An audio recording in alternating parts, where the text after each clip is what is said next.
In an attempt to finding a lasting solution to the security problems in the Southeast, the Southeastern governors have come together to form a new security apparatus called the Ebibe-Ago Security Network, which may want to replace the Eastern Security Network. We are on the streets this morning to get the views of Nigerians on this issue. What do you think about this new security outfit by the Southeastern governor? Will it cause problems, or will it cause compromise, or will it attend to the issues of insecurity in the Southeastern region? This is Vox Pop on Flip TV. I'm your anchor, Christian Chuku. Since 1999, Igbos have been the most unlucky in terms of having governors. I can name them. All of the governors in the Southeast, if you look at their scorecard, in fact, when you look at let's even use the yardstick of our rulers today, their so-called Lila infrastructures, you get it? The absence of welfare, the issue of casualization, all of this. You don't even find the Igbo governors doing that. You get it? So when you find the Southeast is unlucky to have those set of persons as governors. And that is why the IPOB must get serious about building the politics within the Southeast, because you cannot, without the governors. Yes, because you cannot want to lead a genuine self-determination process and you have such usurpers and compromisers as rulers in your own particular enclave. You get it? They should learn from what has been happening in a place like Catalonia in Spain, where there have been agitation for self-determination, but they also contest. So IPOB should take politics serious.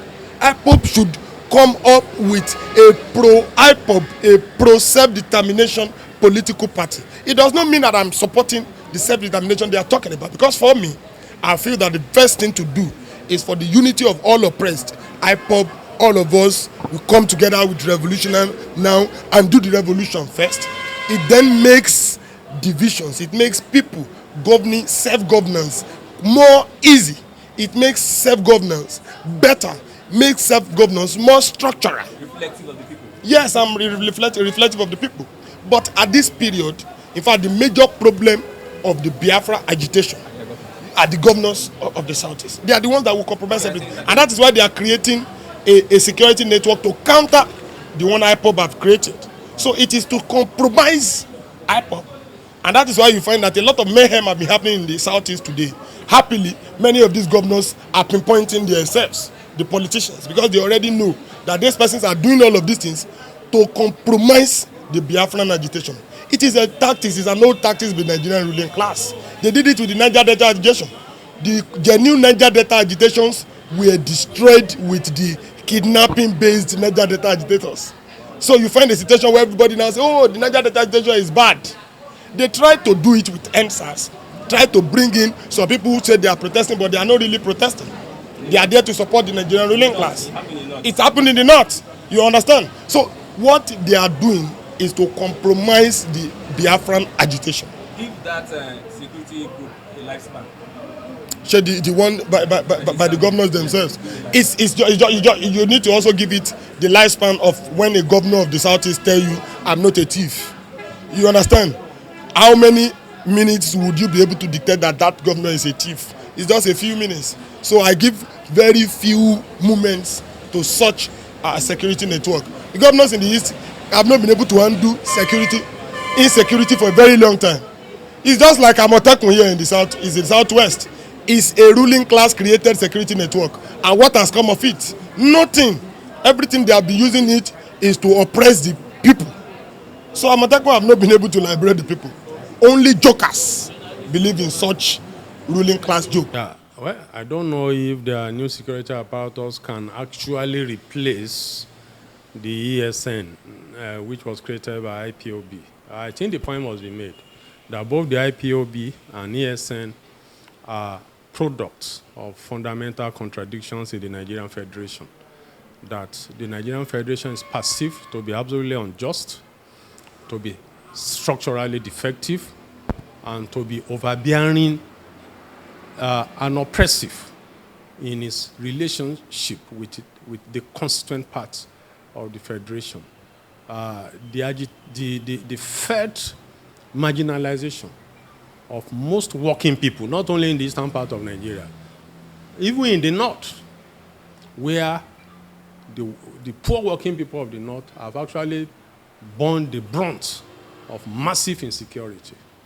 IPOB and ESN was a response to that contradiction of growing insecurity across the country. The ESN emerged to popular acclaim because of the felt need for security by the people, because people felt defenseless, that their government at both federal and state levels, and yet the entire countryside in the southeast was being overrun by so-called herdsmen. I do not believe that these are people necessarily from one part of the country. People have been arrested from different parts of the country who are not Fulanis, who are generally termed as being Fulanis. What we know is that the politics of Nigeria, the social relations of Nigeria breed massive violence.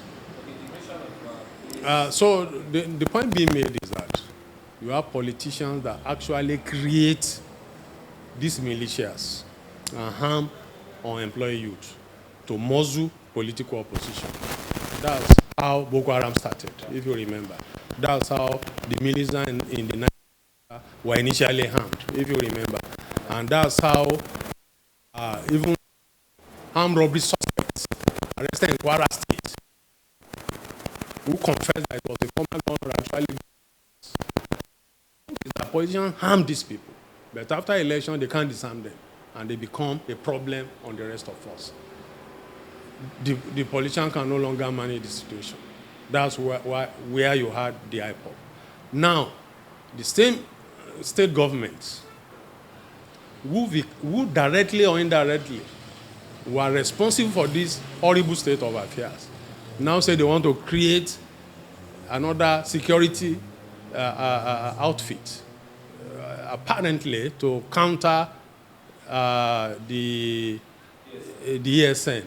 Is just a recipe for chaos, because at the end of the day, ESN doesn't appear to be willing to go away very soon, and the new security outfit may also want to exert its presence, and so you have a perfect recipe, a completely new ground for another orgy of violence. Are you saying that the people don't trust the governors? If the people trusted the governors, there will have been no ESN. If the governors, if Nigerian government at all levels, both federal and state, have been performing their responsibilities, have been providing effective and functional social services in the area of education. Of course, you are aware that public education has all but crumbled in this country. You are aware that the health sector has completely crumbled in this country, and everybody is on its own, given the terrible level of youth unemployment. That provides that level of intense social marginalization, intense a perfect ground for violence to escalate, especially when you also have governors and ministers and so on, who do not hesitate to harm unemployed youth for political purposes. Of course, we continue to have this kind of crisis. Like I said earlier, I said I don't even know whether to call it a compromise or maybe to just say to describe it as another jamboree, like the Amotekun in the southwest. And I remember when the southwest governors launched Amotekun, and they deodorized the whole event and quoted this as if that is the newest invention since the invention of bread and butter. You know, that was and we all know what Amotekun is today. It has not only replaced the brutal character of police, in which case it's only been done against ordinary citizens. Amotekun has been killing average students and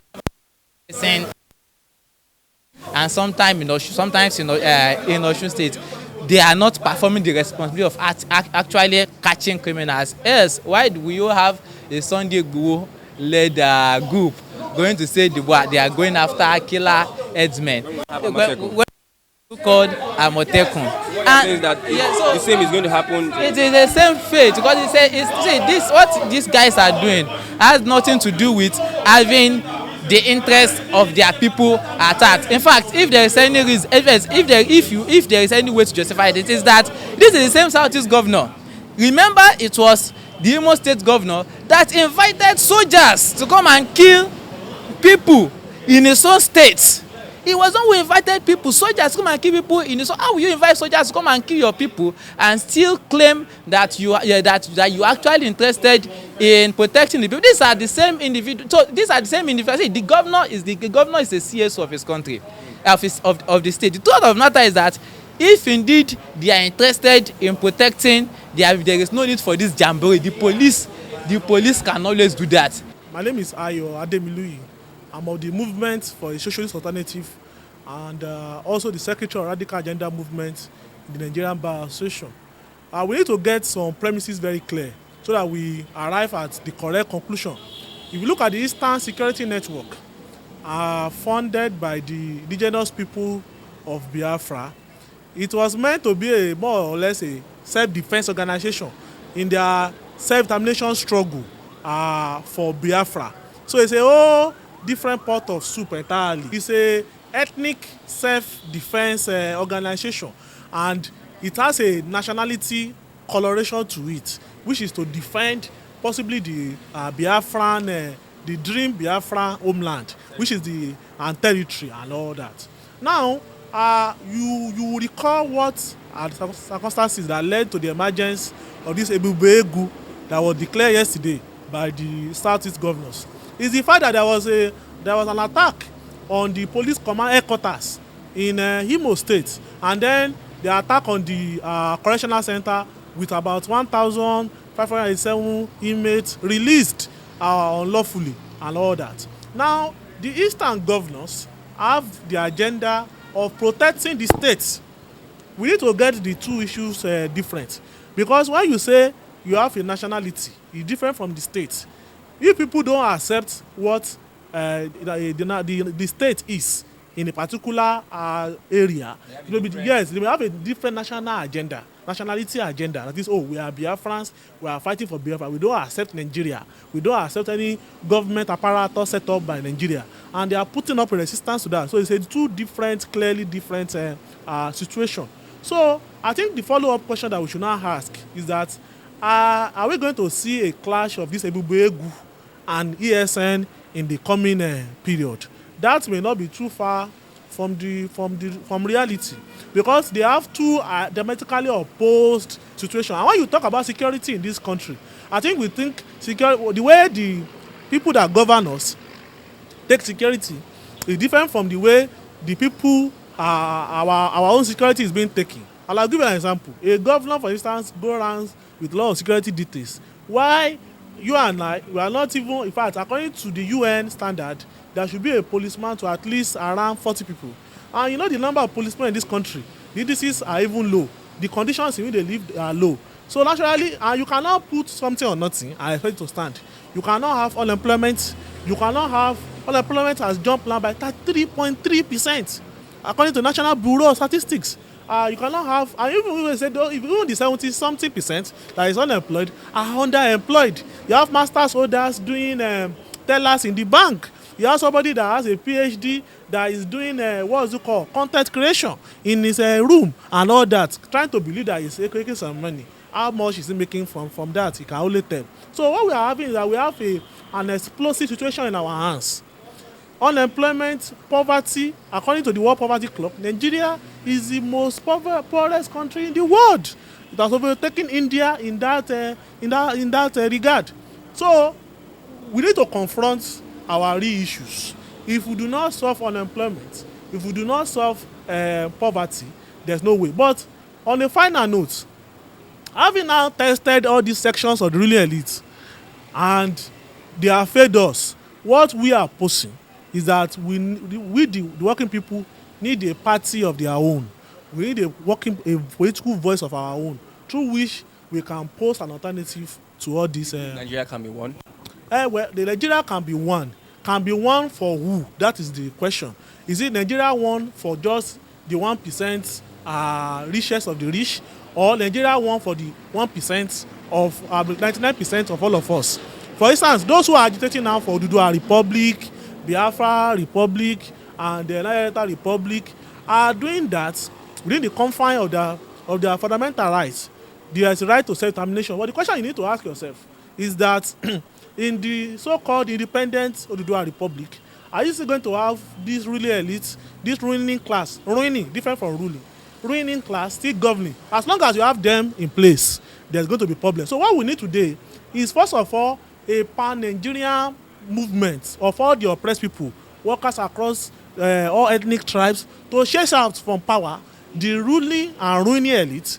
And then within an egalitarian new Nigeria, we can now say, the Biafrans, that is a democratic, socialist, egalitarian Biafra, say they want to go ruled by the working people, by the oppressed people themselves. They are free to go. Can we actualize this? What you just said, can we actualize it? Yes, what that means is that we need first and foremost a pan-Nigerian revolutionary movement that cut across all ethnic stripes and is actualizable, and that's what we stand for, and that's what we want to build. That a pan-Nigerian mass movement cutting across all nooks and crannies of Nigeria to root out from power the entire ruling elite, and then to put in power a egalitarian, democratic, functional, revolutionary government that can begin to galvanize element of the social society to cater for education, healthcare. Whatever the case may be, if law and order is restored to the South, it's a welcome development from the governors of the Southeast. So be it if the rule of law is upheld in the Southeast and killings is being stopped in that region. However, people have commented and reacted that the people don't trust their leaders. This is still Vox Pop on Flip TV. I'm your anchor, Christian Chuku.